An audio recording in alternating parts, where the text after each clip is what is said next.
Welcome back to the After Action Reset. I am Steve. If your mind never slows down, if you feel like you're carrying pressure nobody else can see, if you've learned how to function quietly while falling apart, you are in the right place. So let's get to work. The dangerous part about stress is that eventually it starts feeling like it's your personality, right? It's who you are. And that's where a lot of people get trapped because most people have absolutely no idea what chronic stress actually looks like. They picture panic attacks, emotional breakdowns, obvious collapse. But for a lot of high functioning people, like a lot of my viewers out there, that's not how it shows up at all. Especially for people who've spent years in environments where control matters. And we've spoken about a lot of this on the prior episode. Military, law enforcement, first responders in general, high performers, and providers. So for a lot of us, stress wears a mask, as I like to call it. And I'm gonna whittle it down to three. So 3 masks specifically that we're gonna go over today. Number 1 is anger. The next one is numbness. And the last one is isolation. And the dangerous part is most people don't recognize them as stress responses. They think this is just who I am. But it's not. That's what's happening. Your nervous system adapts to pressure for so long that it eventually, stress stops feeling temporary. It starts feeling like your identity, like who you are.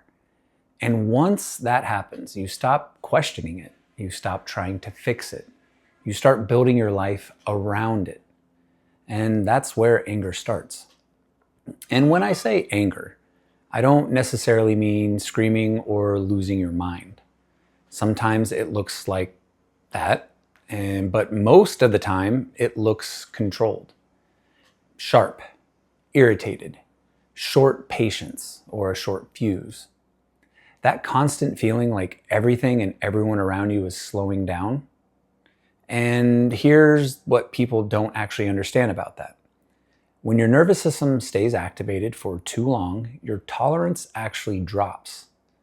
That's the message. Your system is already carrying so much internal pressure that small things start feeling heavier than they should. A tone of voice hits harder. A question irritates you faster. A minor inconvenience suddenly feels massive. And people around you notice it before you do. Because from your perspective, you're just reacting normally. But internally, your system is already overloaded before the situation even starts. That's why high functioning stress is dangerous. Because you can still go to work, pay bills, perform, you provide, and you do your best to stay disciplined. While internally, your nervous system is running hot all the time. And eventually, everything starts feeling like friction. I remember periods in my life where the smallest things would irritate me. Not because those things actually mattered, but because internally I had zero margin left. And people who haven't lived this in life don't always understand that. They think anger is always emotional. Sometimes it's physiological. Your nervous system is overloaded. Your body is carrying tension constantly. Your mind is processing constantly. And eventually the system starts protecting itself by lowering tolerance. That's why some people walk around constantly irritated and don't even realize it. Because they've adapted to overload. That's exactly what it is. Now, here is where this gets a little bit deeper. A lot of people listening to this were taught to suppress stress, not actually process it. And there is a big difference, especially men in today's world, especially veterans, especially cops, first responders, high performers, and once again, providers. We learn, keep moving, stay composed, stay functional, don't complain, don't slow down. And externally, that works until your nervous system starts leaking pressure sideways. That's anger. Not weakness, not moral failure, pressure leakage. Now, obviously, accountability matters. You can't just say, well, my nervous system is overloaded, so everybody else has to deal with it. No, that's not the case. What I am saying is, if you don't understand the system underneath the behavior, you'll spend years attacking symptoms instead of solving the problem. That's why some people keep saying, I need better anger management.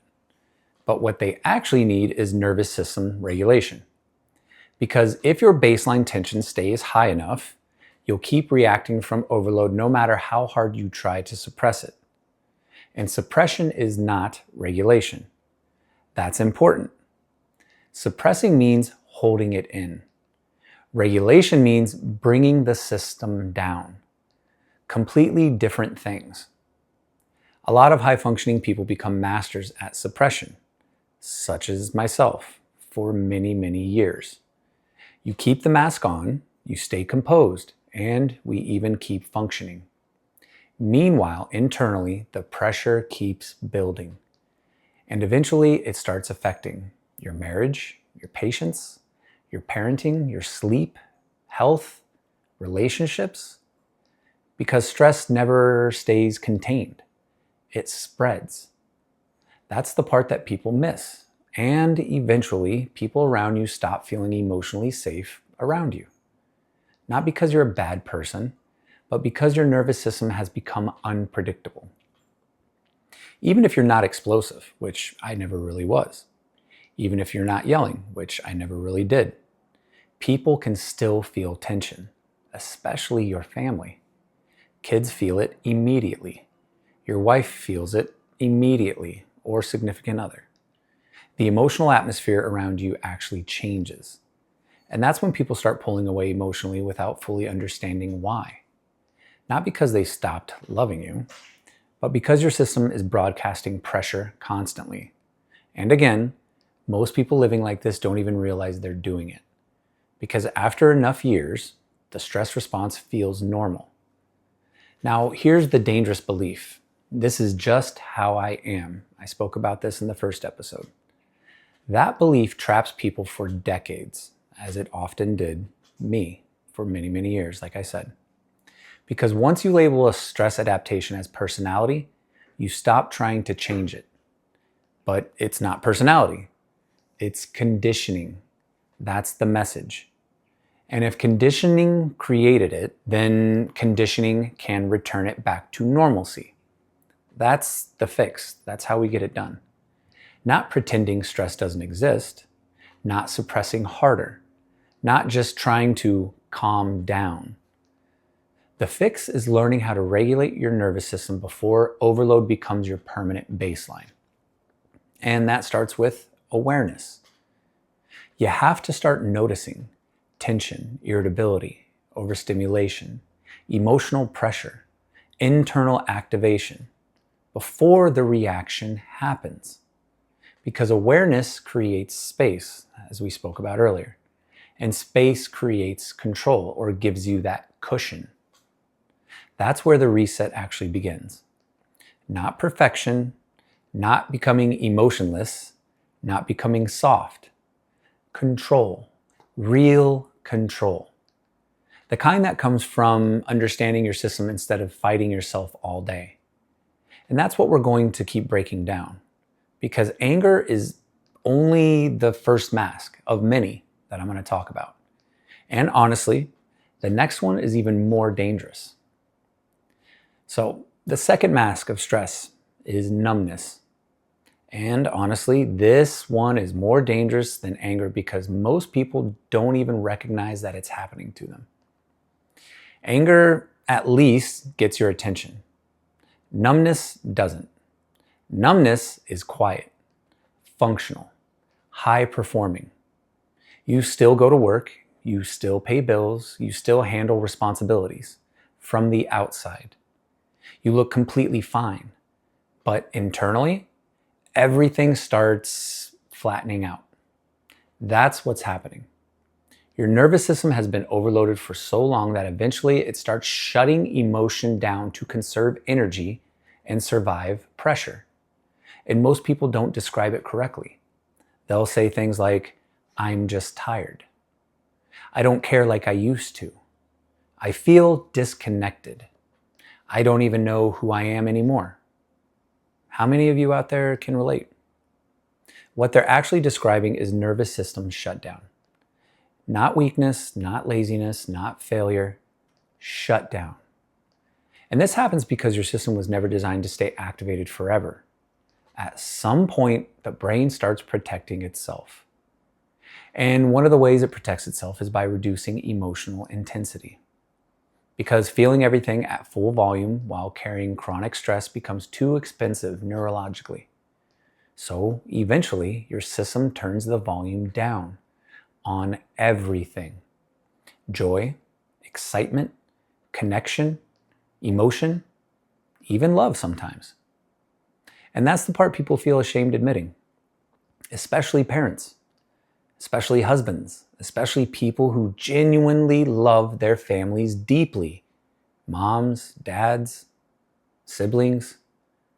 Because you can love people completely and wholeheartedly and still feel emotionally disconnected from them when your nervous system is overloaded. That's important to remember. A lot of people think numbness means I don't care. Not always. Sometimes it means my system is overwhelmed. There's a huge difference. I remember periods in my own life where I was physically present, as I talk about, but emotionally somewhere else. My wife would be talking, my girls would be around me, I could be out and about in a social environment around friends, and internally, nothing felt fully connected. Not because I didn't love them or not because I didn't want to be there with them or in that given situation, because my nervous system was exhausted from working overtime. And people who haven't lived this don't always understand how confusing that feels. Because externally, your life can look successful, stable, structured, functional. Meanwhile, internally, we feel detached from our own life. Like we're watching ourselves instead of actually experiencing things fully. That numbness, that's it. And the dangerous part is a lot of high-functioning people mistake numbness for maturity. Think about that one. They think, I'm just calm. I'm just logical. I don't get emotional. My one big one I used to label everything was, I'm just very stoic. That may be the case, but sometimes your system is just emotionally shut down. That's the message. And when people live in that state long enough, they start losing connection to the things that used to make them feel human. Music doesn't hit the same. Conversations don't hit the same. Moments don't hit the same. Even success starts feeling flat. How many of you can relate to that one? Let me know in the comments. And then people start chasing stimulation, trying to feel something again. Some people might call these people adrenaline junkies, right? That's one example. And that's also where other things such as alcohol, dopamine chasing, constant scrolling, overworking, gambling, porn, endless distraction, right? That's where these things start to actually show up. And not always because someone is weak. That's not what I'm saying. Because their nervous system is desperately trying to feel relief or stimulation again. Now, obviously, accountability still matters, as I said before. I'm never going to remove responsibility from the equation. But understanding the mechanism underneath the behavior matters too. Because if you only attack behavior without understanding the overload, you never actually solve the root problem.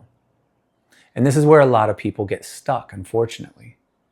They keep asking, how do I force myself to care more? Wrong question. The better question is, why has my system stopped allowing me to feel deeply? And that changes everything. Because now you stop treating yourself like a moral failure and start understanding your nervous system. And once you understand the system, you can start rebuilding it. That's how we fix it. We're not trying to force emotion. We're not pretending everything is okay. We're not waiting around hoping motivation magically comes back. The fix is regulation, safety, recovery, teaching your nervous system that it no longer has to stay in survival mode all the time. Because the truth is, human beings are not designed to live in chronic activation forever. Eventually, the body adapts. Eventually, the mind adapts. Eventually, the emotional system adapts. And adaptation isn't always healthy, as we all know. Sometimes adaptation is just surviving. That's why numbness becomes dangerous, because eventually people stop asking questions and they just accept it. This is adulthood. This is life. This is what getting older feels like. Or, as I said above, I'm just more mature. No, that is not always the case. A lot of people aren't aging into numbness. They're stress adapting into it. Big difference. And once that emotional shutdown becomes normal, relationships start changing because emotional connection requires presence, and numbness reduces presence. Your family feels it. Your spouse feels it. Your kids feel it. Even if nobody can explain exactly what feels different, because humans are emotional creatures. We pick up emotional energy constantly. And when somebody's system is emotionally shut down, the room feels different. Conversations become surface level. Connection becomes harder. Presence becomes weaker. And eventually, isolation starts looking safer than connection. Which brings us to the third mask. And honestly, this one is probably the easiest to justify. Because isolation feels logical when your nervous system is overloaded, when you're constantly carrying pressure internally. Being alone starts feeling easier than engagement. It did for me, and sometimes I really have to pull myself out of that hole. Sometimes it feels safer than interaction, safer than emotional exposure, and over time, that becomes a trap. Because the same system trying to protect you from overload starts separating you from the people helping keep you human. And that's where we're going next. And this is the one that quietly destroys a lot of people without anyone noticing until it's already gone too far. The third mask of stress is isolation. And this one is sneaky, because isolation doesn't always feel like a problem at first. Sometimes it feels like relief, like peace. It feels like finally nobody needs anything from me. And honestly, I get it. That makes sense. Because when your nervous system has been running hot, when you've been carrying pressure all day long, and when every conversation, every question, every demand, every responsibility feels like one more thing being stacked on top of you, being alone starts to feel like survival. And that's what's happening. Your system is trying to reduce input. Less noise, less pressure, less emotional demand, less chance of being misunderstood, less chance of having to explain why you don't even fully understand yourself. So what do? We pull back. You stop answering calls. You stop texting back. You stay in the garage a little longer. You sit in the car before going inside. You scroll instead of engage. You say, I'm just tired, when the truth is deeper than that. And here's what that means. Isolation is not always about hating people. A lot of the time, it's about your system trying to protect itself from more stimulation. And that's why it can feel so justified at times. You tell yourself, I just need space. And maybe you do. Sometimes space is healthy.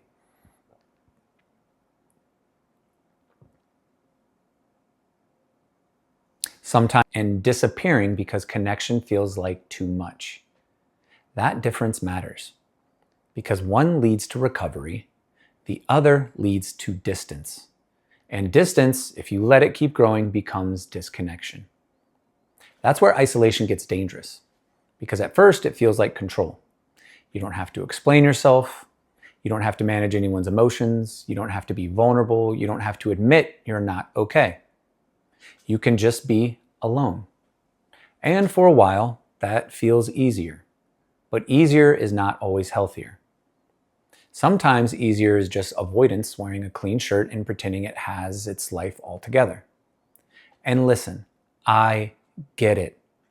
There are days where the idea of having one more conversation feels like asking a printer to work properly after it's already jammed 4 times. It's not happening. The system is done. But if that becomes your default, if every hard day ends with you pulling away, if every uncomfortable feeling turns into distance, eventually the people who love you stop knowing how to reach you. Not because they don't care, because you've trained them that access is limited. That's the message. Isolation protects you in the short term, but it costs you connection in the long term. And human beings are not built to heal in total isolation. We need quiet. We need space. We need solitude. But we also need connection. Real connection. Not surface level, I'm good, I'm fine, not fake smiles, not pretending, real connection. The kind where somebody knows enough of the truth to not believe your mask. And that is hard for high functioning people. Because if you've spent years, again, being the reliable one, the strong one, the capable one, then letting someone see the cracks feels like losing control. But it's not. It's actually how control starts coming back. Because when you're isolated, everything stays in your own head. And your own head is not always a safe neighborhood when your nervous system is overloaded. That's why people spiral out of control, or they spiral down and they're alone. They replay conversations. They assume motives. They build worst case scenarios. They convince themselves nobody understands. And sometimes they're partly right. Not everyone does understand, but nobody can understand what you never let them see. That's the hard truth. If you keep hiding the pressure, people only see the behavior. They see the distance. They see the irritability. They see the silence. They see the withdrawal. But they don't see the load underneath it all. And when people can't see what's underneath it all, they start taking the behavior personally. Your spouse thinks it's them. Your kids think they did something wrong. Your friends think you just don't care. Maybe your family thinks you're checked out. And meanwhile, you're thinking, I'm just trying to survive the day. That's how isolation damages relationships without a single major fight. It doesn't always explode. Sometimes it just erodes, slowly, quietly, one missed conversation at a time, one avoided moment at a time, one I'm fine at a time. And then one day you look around and realize you've created exactly what you were trying to avoid, being alone with everything. So what do we do with this? Because again, this show is not about just identifying problems. We identify the pattern. We understand what it means. And then we start solving it. The fix is not forcing yourself to become social overnight. That's not realistic. And honestly, for some of us, that sounds like punishment. I'm speaking for myself on that one. No one needs to go from I want to be left alone to suddenly hosting a backyard vulnerability circle with scented candles and acoustic guitar. That's not the mission here. The mission is controlled reconnection. Small, intentional, repeatable. You start by telling the truth at a level that you can actually tolerate. Not necessarily the whole story, not everything all at once, just something real. Instead of saying, I'm fine, you say, I'm overloaded today. I need 10 minutes, but I'm not disappearing. That sentence carries some weight because now you're doing 2 things at once. You're setting a boundary and staying connected. That is regulation in a relationship, and it takes work. You're not dumping everything on the other person. You're not pretending. You're not vanishing. You're communicating what's happening before the distance becomes damage. That's a skill, and it has to be trained. The second thing is this. You need at least one person who gets the honest version. Not the social media, not the public, not everybody. One person. Someone you can tell. Today is just not good. And they know what that means. Because isolation thrives in secrecy. Once the truth has somewhere to go, the pressure changes. It doesn't disappear immediately, but it stops being locked inside of your own head, and that matters. The third part of the fix is physical regulation before emotional conversation. This is huge. A lot of people try to have deep conversations while their system is still activated. That is a bad idea from my own experience. That's how a 5-minute conversation turns into an emotional CrossFit workout. Nobody wins. Before you talk, bring the system down. Walk, breath work, get outside, move your body. Let your system come down enough that you can speak from control instead of overload. Because the goal is not just talking. The goal is reconnecting without making things worse. That requires timing, humility. It requires discipline. Not the kind of discipline that says, I don't need anybody. That's not discipline. That's fear wearing armor. Real discipline says, I'm responsible for how I show up. Even when I'm stressed, even when I'm overloaded, even when I want to disappear. That's the standard. And that's where anger, numbness, and isolation all connect. They are not random. They are not separate. They are 3 different ways your system tries to survive chronic pressure. Anger pushes people back. Numbness turns emotion down. Isolation removes you from the environment. All 3 are protective in nature. They're protecting. But all 3 become destructive when they become your default setting.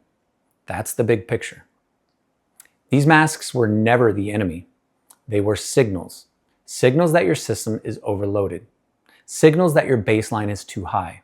Signals that you need regulation, recovery, and honest connection.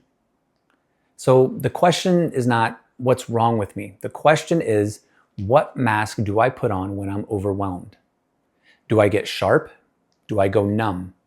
Do I disappear? Because once you can name that mask, you can start taking it off. And that's where change begins.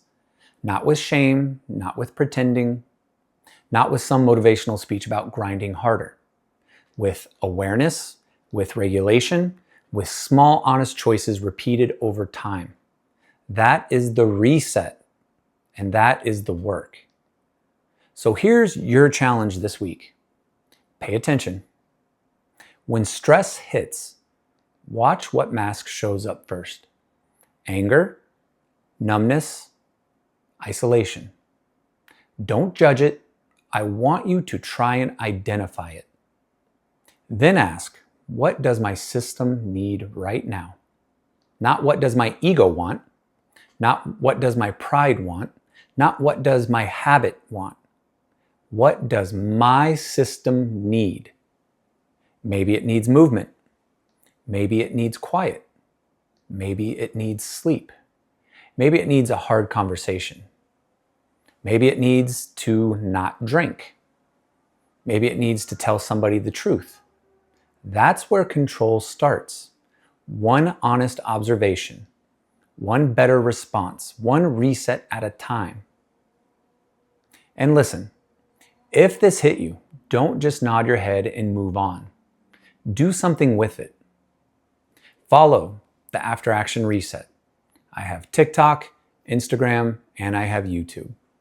Share this episode with somebody who looks fine but has been carrying more than they actually say.